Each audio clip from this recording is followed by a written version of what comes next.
Hi everyone, welcome back to birds of Ganges. আমরা এখন আছি ভিয়েতনামের একটি অসাধারণ আইল্যান্ড শহর ফুককে। এপিসোড 1-এ আপনাদের সাথে শেয়ার করেছিলাম যে এখানে এলে কোথায় থাকবেন, নর্থ, সাউথ না সেন্ট্রাল ফুককে। আমরা কিন্তু আছি নর্থ ফুককে। আর এই ছোট্ট অসাধারণ শহরটি যেটা এখন আমার স্ক্রিনে দেখতে পাচ্ছেন, এটা হলো উইন্ড ওয়ান্ডার্স। এই ফ্লায়ারটা, এই কচ্ছপটা সব কিছুই হলো কিনা উইন্ড ওয়ান্ডার বলে একটি অ্যামিউজমেন্ট পার্কের পার্ট। চলুন আজ সেখানেই যাব। Good morning. আজকে সকালবেলা একটু বৃষ্টি হয়ে গেছে, বাট এখন তো দেখে বুঝতেই পারছেন একেবারে সানি ওয়েদার। আমরা আজকে যাচ্ছি হচ্ছে উইন্ড ওয়ান্ডার্স হচ্ছে মানে বেসিক্যালি উইন্ড পার্ল বলে একটা রিসর্ট গ্রুপ আছে, তাদেরই সাফারি আছে, তাদেরই একটা অ্যামিউজমেন্ট পার্ক আছে উইন্ড ওয়ার্ল্ড বলে। সাফারি তো আমরা আগের দিন করে ফেলেছিলাম, আজকে ওয়ান্ডার্সটা এক্সপ্লোর করতে যাব। এখানেও বেসিক্যালি অ্যামিউজমেন্ট পার্ক, তারপরে ওয়াটার পার্ক এসব রয়েছে। জলে ভিজে ভিজে না গা হাত পা একদম ম্যাচ করছে। লেটস সি, আগে অন্যগুলো কভার করে তারপর জলেরগুলো করব। মনে হচ্ছে আজকে সারাদিনটা ওখানেই কেটে যাবে। লেটস সি কীরকম কাটে। চলুন, আমরা যে শেরাটনটাতে রয়েছি সেটার থেকে জাস্ট 5 মিনিট ড্রাইভ করে চলে আসা যায় হচ্ছে এই উইন্ড ওয়ান্ডারের জায়গাটাতে। এখানে আমরা এর আগেও এসেছি খাবার দাবার খুঁজতে, খুব বেশি খাবার দাবার কিন্তু পাওয়া যায় না। এই যে এত বাড়ি দেখতে পাচ্ছেন না, এই যে এখানে এই স্ট্রাকচারগুলো, এগুলোও কিন্তু এরা একটা এটা সিটি করার চেষ্টা করেছিল। মানে ধরুন একটা ইউরোপিয়ান সিটি, সেই রকম আর্কিটেকচার। বাট প্রবলেম হচ্ছে কি, এইগুলো কোনোটাই ভর্তি হয়নি, সাপ্লাই বেশি হয়ে গেছে ডিমান্ডের তুলনায়, আর তাই জন্যে মোটামুটি এগুলো সবকটাই ফাঁকা। উইন্ড ওয়ান্ডার্সে ঢুকতে গেলে আপনাকে টিকিট কাটতে হবে। টিকিটের দাম পড়বে প্রায় 5,000 টাকা পার পারসন। প্রচুর কম্বিনেশন টিকিট আছে যেগুলো আপনারা ক্লুক থেকে দেখে নিতে পারেন। মোটামুটি আমরা যেটা কেটেছিলাম তার মধ্যে সব কিছু ইনক্লুডেড ছিল, ইনক্লুডিং সি শেলস রেস্টুরেন্টে একটা লাঞ্চ। এই দেখুন এত কিছু আছে ভেতরে করার জন্য। Fantasy world, mysterious Viking village, sea shell, এটা হচ্ছে একটা রেস্টুরেন্ট। আর ওইদিকে আছে হচ্ছে অ্যাডভেঞ্চার ওয়ার্ল্ড, তার উপরে আছে হচ্ছে গেমস ভিলেজ, আর এদিকে মেইন গেট। তো এদিকটা দিয়েই আমরা ফার্স্টে স্টার্ট করছি। পুরো জায়গাটাকে কিন্তু একটা ডিজনি ওয়ার্ল্ড থিমে বানানো হয়েছে। ইনফ্যাক্ট ভিয়েতনামে যত নতুন ট্যুরিস্ট ডেস্টিনেশন আসছে লাইক দানাং অ্যান্ড ফুকক, সবেতেই কিন্তু এই অ্যামিউজমেন্ট পার্কের একটা চল দেখতে পাচ্ছি। ছোটবেলার ফেয়ারি টেলের যত ক্যারেক্টারকে আপনি দেখেছেন, যেরকম ধরুন র্যাপুনজেল, আলাদিন, তারপরে বিউটি অ্যান্ড দ্য বিস্ট, এই জায়গাটাতে এসে কিন্তু সেই সমস্ত ক্যারেক্টারগুলোকে নিজের চোখের সামনে লাইভ হতে দেখবেন। আপনার খুব একটা ইন্টারেস্টিং না লাগতে পারে, বাট বাচ্চাদের কিন্তু বেশ ভালো লাগবে। এই জায়গাটাকে পাইরেটস অফ দ্য ক্যারিবিয়ানের ওপর বানানো হয়েছে।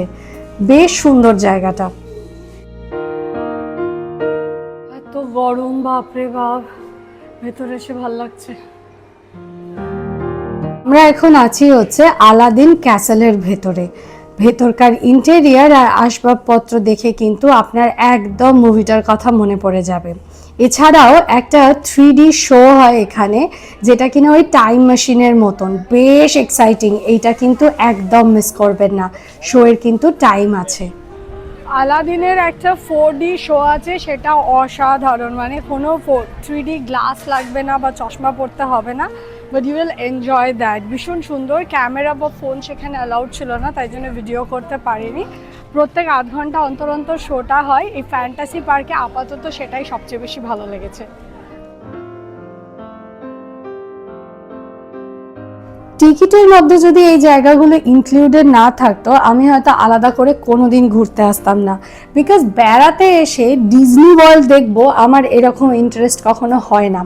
বাট মাঝে মাঝে যখন আপনি বাচ্চাদের মতন বাচ্চাদের সাথে ইনভলভ হয়ে এরকম বাচ্চা জিনিস করবেন, তখন কিন্তু অ্যাট দ্য এন্ড বেশ মজা লাগে। তাই এখনো কিন্তু কোনো মেলা টেলাতে গিয়ে বন্দুক দিয়ে বেলুন ফাটাতে আমার বেশ ভালো লাগে। চলে এসেছি আমরা মিস্টেরিয়াস ভাইকিং ভিলেজে। মিস্টেরিয়াস কেন বুঝতে পারলাম না, তবে এই যে রাইডগুলো দেখতে পাচ্ছেন এগুলো অ্যাকচুয়ালি প্রত্যেকটাই ব্যাম্বু আর কাঠ দিয়ে বানানো। আপনাকে এখানে চড়ে মানে ওপরে উঠে আপনি ঝুলে ঝুলে জিপ লাইন করে বা বেশ একটু আর কি অ্যাডভেঞ্চার করে এগুলোকে ট্রাই করতে পারেন। বাট এত রোদ আর এত গরম যে এই এক্সট্রা খাটনিটা করতে কিন্তু আমাদের কারোর ইচ্ছে করছিল না। রাদার একটা রাইড দেখতে পেলাম যেটা বেশ ইন্টারেস্টিং লাগছিল। টায়ারের মতন বড় বড় গোল গোল নাগরদোল্লা, তার মধ্যে আপনাকে বসিয়ে দেওয়া হবে আর এই জলটাতে ঠেলে দেওয়া হবে।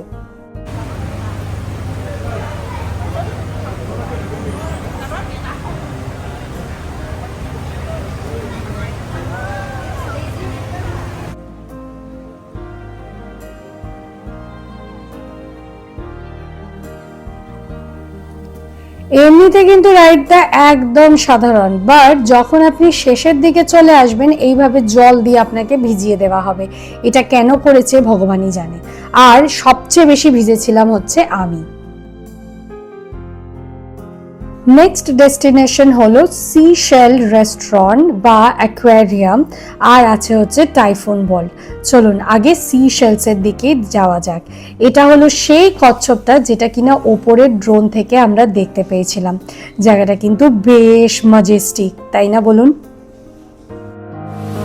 প্রচণ্ড গরম বাইরে, মানে জাস্ট পারা যাচ্ছে না। আমরা এখন সি শেলসের ভেতরে ঢুকছি। এই দেখুন, এটা একটা অ্যাকোয়ারিয়াম অ্যাকচুয়ালি, কিন্তু ভীষণ সুন্দর। আর এর ভেতরেই কিন্তু আমাদের লাঞ্চও আছে। চলুন ভেতরে যাওয়া যাক। এসি আছে, আই এম সেভড। ভেতরে ঢোকার পর না আপনার চোখটা একদম ঠান্ডা হয়ে যাবে। একটা বিশাল বড় অ্যাকোয়ারিয়াম, আর তার মধ্যে শয় শয় না মনে হয় হাজার হাজার মাছ আছে, বিভিন্ন প্রজাতির মাছ আছে।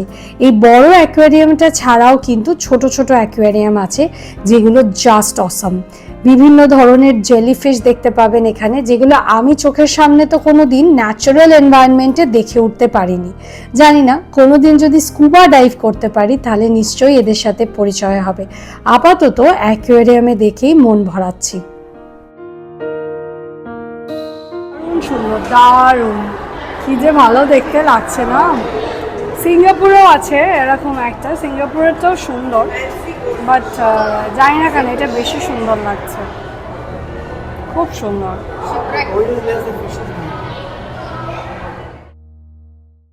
বাড়িতে একটা ছোট্ট অ্যাকোয়ারিয়াম মেনটেন করতে না জান প্রাণ কয়লা হয়ে যায়। After all it's a ecosystem. জানি না এরা কি করে এত সুন্দর করে এই জায়গাটা মেনটেন করতে পেরেছে, বাট জায়গাটা ভীষণ সুন্দর। চলুন ওই ভেতরে টানেলগুলোতে ঢোকা যাক।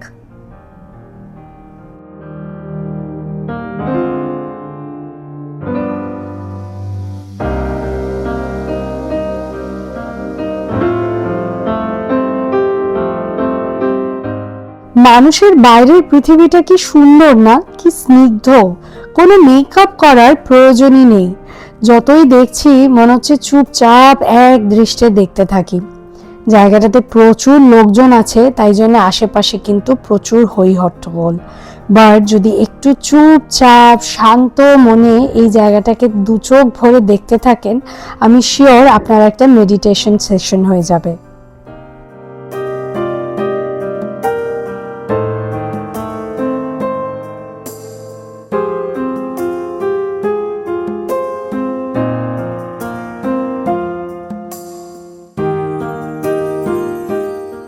আমরা অনেকক্ষণ কিছু না করে এখানে চুপচাপ বসেছিলাম, আর নিজেদের পেছন দিয়ে সারি সারি মাছ কিরকম ঘুরে বেড়াচ্ছে চলে যাচ্ছে দেখতে থাকছিলাম।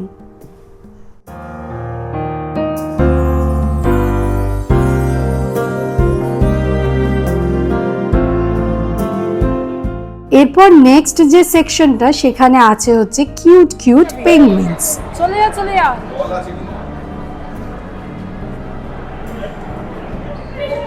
It's wet.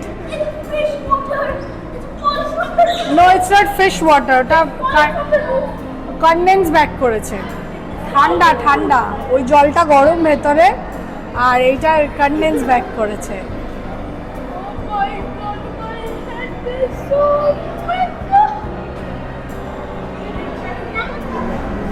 হ্যালো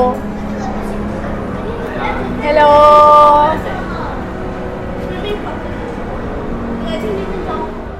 না, পেঙ্গুইনগুলোকে এত দূর থেকে দেখে না আমার মন ভরছে না। এদের দেখার জন্য একবার কিন্তু আন্টার্কটিকা যেতেই হবে। পৃথিবীর এই জায়গাটা যদি দেখে না আসতে পারি না, তাহলে মরার আগে একটু আফসোস থেকে যাবে। এবছর প্রচুর কাজ করতে হবে আর প্রচুর সেভ করতে হবে, যাতে আন্টার্কটিকার ট্রিপটা প্ল্যান করতে পারি। আমার চ্যানেলটাকে না সাবস্ক্রাইব করে রাখবেন। আপনাদের নিশ্চয়ই ঘুরতে নিয়ে যাব আন্টার্কটিকা। এরপর আসি আজকের দিনের শো স্টপার, সেটা হলো সি শেলসে করা আমাদের লাঞ্চ। এই লাঞ্চটাও কিন্তু টিকিট প্রাইসে ইনক্লুডেড ছিল, না থাকলে কিন্তু জাস্ট মিস করে যেতাম। এটা একটা ফাইন ডাইন, যেটা আপনি এই সুন্দর মাছগুলোকে দেখতে দেখতে আর একটা সুইট সফট মিউজিকের সাথে এনজয় করতে পারেন। ন্যাপকিনের রোল দেখেই বুঝতে পারবেন, আর যখন কাটলারিজগুলো আসবে সেগুলো দেখেই বুঝতে পারবেন যে জায়গাটা কতটা ফাইন।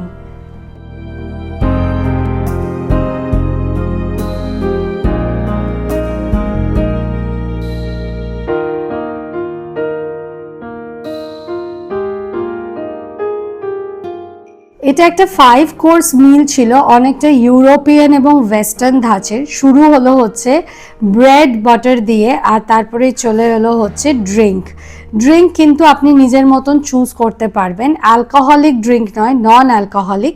ব্লুবেরি, রাস্পবেরি, এই ড্রিঙ্কের চয়েসের উপর বেস করে কিন্তু গ্লাসের বেজের কালারগুলো চেঞ্জ হবে। তারপর এলো হচ্ছে একটা অসাধারণ সালাড, যেটা যেরকম খেতে ভালো ছিল সেরকমই ছিল তার প্রেজেন্টেশন।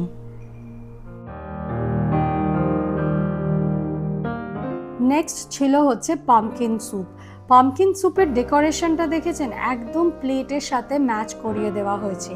এই নিয়ে ভিয়েতনামে কিন্তু অনেকবার পামকিন স্যুপ খেলাম, তার মধ্যে এইটা ছিল বেস্ট। আমাদের খেতে খেতেই ডুবুরি স্টাফেরা চলে এসেছিল মাছেদের খাওয়া দাওয়া করাতে। বেশ ইন্টারেস্টিং, কিন্তু প্রত্যেকটা মাছ যাতে ইকুয়ালি খেতে পায় এরা কিন্তু সেটা এনশিওর করে। দেখে বেশ ইন্টারেস্টিং লেগেছে আমার।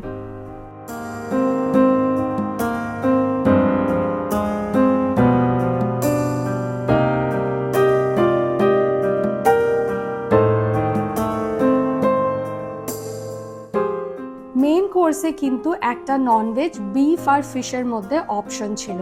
আমরা পাস্তা নিয়েছিলাম দুটো, আর দুটো নিয়েছিলাম ফিশ। পাস্তাটা ছিল ভেজ পাস্তা। বলাই বাহুল্য, ফিশ এবং পাস্তা দুটোরই টেস্ট কিন্তু অসাধারণ ছিল। পকু যে কী করছে ওই জানে। এরপরে icing on the cake dessert, caramel pudding আর চিজ কেক। আজকে তো জাস্ট ক্যালোরি নিয়ে মাতামাতি করলে হবে না, এই দুটো ডিশও কিন্তু বেশ ভালো খেতে ছিল। আমাদের খাওয়া শেষ হয়ে গেল, কিন্তু মাছেদের খাওয়া এখনো শেষ হয়নি। দেখুন ডুবুরিগুলোকে কিরম সবাই ঘিরে ধরেছে। এই সি শেল যে ব্যাপারটা ছিল, দ্যাট ইজ অসম। হ্যাঁ, মানে ভীষণ সুন্দর, এটা একদম মিস করবেন না। এখানে যে খাবারটাও ছিল যেটা প্যাকেজে ইনক্লুডেড, দ্যাট ওয়াজ অলসো অসম। একদম পুরো ফাইন ডাইন টাইপের, খুব ভালো লাগবে। মাছের জায়গাটাও ভীষণ সুন্দর। এখন আমরা যাচ্ছি হচ্ছে অ্যাডভেঞ্চার পার্ক। অ্যাডভেঞ্চার পার্কে খুব বেশি অ্যাডভেঞ্চার করার ইচ্ছে নেই, মানে এত গলা অবধি খেয়েছি, এরপর যদি আর কি খুব কঠিন কোনো রাইডে উঠি তাহলে ভমিট হয়ে যাওয়ার চান্স আছে। তাই দেখা যাক কি ট্রাই করা যেতে পারে। But I will go on a flyer. হ্যাঁ, ফ্লায়ার অবশ্যই যাওয়া যেতে পারে। ফ্লায়ারের কাছে এসেই বুঝতে পেরেছিলাম প্রচণ্ড গরম। ভেতরে এসি আছে ঠিকই, কিন্তু এত রোদে কোনোটাই কাজ করছে না। ওপরে উঠে যাওয়ার পর সি দেখতে পাবেন, উইন্ড ওয়ান্ডার্সটাকে পুরোটা দেখতে পাবেন, আর আমাদের হোটেল শেরাটনকেও কিন্তু বেশ ভালো দেখা যাচ্ছে। উপর থেকে জায়গায় জায়গায় কতগুলো নাগরদোল্লা আছে সেটাও কিন্তু বেশ ভালো দেখা যাচ্ছে। যেরকম ধরুন এই কলম্বাসের মতন জিনিসটা, আর একটা নাগরদোল্লা না দেখালেই নয়। এটার ভেতরে উঠলে কিন্তু আপনি মোটামুটি ওয়াশিং মেশিনের ভেতরে থাকলে কিরম এক্সপিরিয়েন্স হতে পারে সেটা অনুভব করে নেবেন।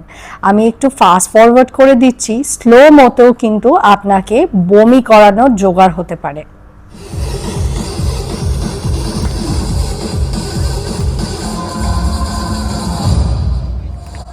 আজকের দিনটা এই রং বেরঙের মানুষের মধ্যে দিয়ে কিন্তু বেশ ভালো কাটলো। বেরিয়ে আসার সময় এদের এই পারফরমেন্সটাও ছিল অসম। মেয়েগুলোকে যা সুন্দর দেখতে লাগছিল না। আজকের ভিডিওটা এই অবধি রাখলাম, ভালো লাগলে কিন্তু একটা লাইক করে দেবেন। আমার সাথে আরও অনেক জায়গা ঘুরতে হলে রিকোয়েস্ট করছি চ্যানেলটা সাবস্ক্রাইব করে রাখবেন। আমি আজকে আসছি, বাট আপনারা কিন্তু ভিডিওটা না দেখে যাবেন না, পারফরমেন্সটা ছিল অসম।